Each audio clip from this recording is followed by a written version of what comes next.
ভারতের নাগাল্যান্ডের ঢেউ খেলানো পাহাড়ের কোলে অবস্থিত শ্বাসরুদ্ধকর সুন্দর একটি জায়গা হলো জুকো উপত্যকা। এটি এমন একটি লুকানো রত্ন যা প্রকৃতি প্রেমীদের কাছে স্বর্গরাজ্য, যা অত্যাশ্চর্য প্রাকৃতিক দৃশ্য, প্রাণবন্ত সংস্কৃতি এবং রোমাঞ্চকর অ্যাডভেঞ্চারের সুযোগের এক অনন্য মিশ্রণ প্রদান করে। জুকো উপত্যকাটি মণিপুর সীমান্তের কাছে নাগাল্যান্ডের কোহিমা জেলায় অবস্থিত। উপত্যকাটি সমুদ্রপৃষ্ঠ থেকে প্রায় 2500 মিটার উচ্চতায় অবস্থিত, সবুজ বন এবং উঁচু পাহাড় দ্বারা বেষ্টিত। জুকো উপত্যকাটি তার প্রাণবন্ত ফুলের জন্য বিখ্যাত, বিশেষ করে জুকো লিলি, যা জুলাই আগস্টে ফোটে।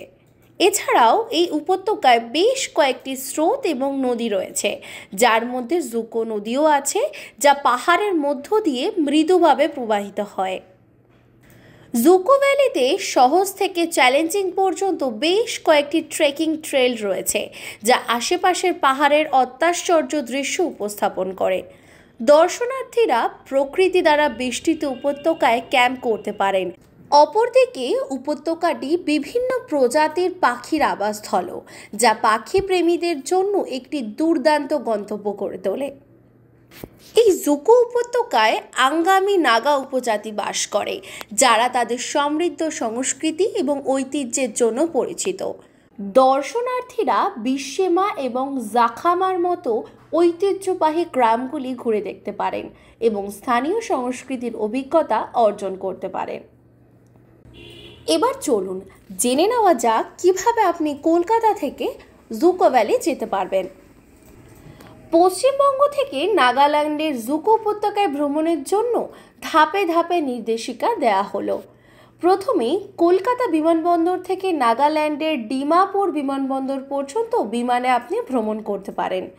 বিমান সংস্থা হিসেবে ইন্ডিগো, এয়ার ইন্ডিয়া এবং স্পাইস জেট সরাসরি বা সংযোগকারী ফ্লাইট আপনি পরিচালনা করতে পারেন।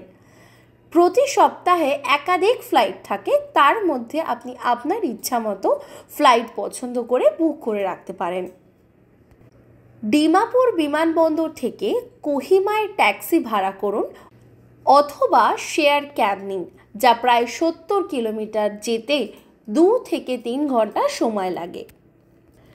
কোহিমা থেকে বিশেমা গ্রামে ট্যাক্সি বা শেয়ার ক্যাব নিন, যা প্রায় 20 কিমি লাগে, যেতে সময় লাগবে 1 ঘন্টা। আবার বিশেমা থেকে জুকো উপত্যকায় ট্রেক করুন, যা প্রায় 6 থেকে 8 কিমি, 3 থেকে 4 ঘন্টা লাগবে আপনার ট্রেকিং শেষ করতে।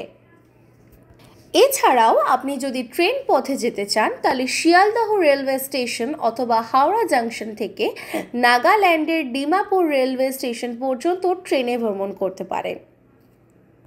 শিয়ালদহ এবং হাওড়া থেকে ডিমাপুর পর্যন্ত বেশ কয়েকটি ট্রেন চলাচল করে, যার মধ্যে অন্যতম হল কামরূপ এক্সপ্রেস এবং নাগাল্যান্ড এক্সপ্রেস। আর আপনি যদি সড়ক পথে ভ্রমণ করতে চান প্রাকৃতিক দৃশ্য উপভোগ করতে করতে, তাহলে কলকাতা থেকে ডিমাপুর যাওয়ার জন্য বাসে যান অথবা গাড়ি চালান, যা প্রায় 1200 কিমি, যেতে সময় লাগবে 20 থেকে 22 ঘন্টা। এরপর ডিমাপুর থেকে জুকো ভ্যালিতে ট্রেকিং করার জন্য পূর্বে দেওয়া পথ অনুসরণ করতে পারেন। কিছু জরুরি তথ্য: রাজ্যে প্রবেশের আগে নাগাল্যান্ড সরকারের কাছ থেকে একটি ইনার লাইন পারমিট আপনাকে নিতে হবে। জুকো ভ্যালির মতো উচ্চতা অঞ্চলে ভ্রমণের আগে একজন ডাক্তারের সাথে অবশ্যই পরামর্শ নিন। ভ্রমণের আগে আবহাওয়ার পূর্বাভাস পরীক্ষা করুন এবং সেই অনুযায়ী প্যাকিং করুন।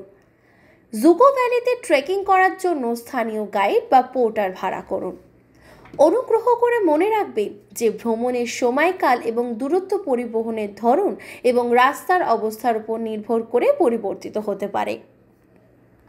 জুকো উপত্যকা এখন একটি অপ্রচলিত গন্তব্য, যা সাহসী ভ্রমণকারীদের দ্বারা অন্বেষণের জন্য অপেক্ষা করছে। এই নাগাল্যান্ডের একটি অখ্যাত সৌন্দর্য যা উপভোগ করুন এবং এই অঞ্চলের অনন্য সংস্কৃতি এবং প্রাকৃতিক জাঁকজমকের মধ্যে নিজেকে ডুবিয়ে দিন। এটি এমন একটি মনোমুগ্ধকর সুন্দর গন্তব্য যা সামগ্রিকভাবে জুকো উপত্যকাকে একটি লুকোনো রত্ন, প্রাকৃতিক সৌন্দর্য, অ্যাডভেঞ্চার এবং সাংস্কৃতিক অভিজ্ঞতার একটি অনন্য মিশ্রণ করে তোলে। নিজস্ব সংবাদদাতা সংবাদ শিরোনাম।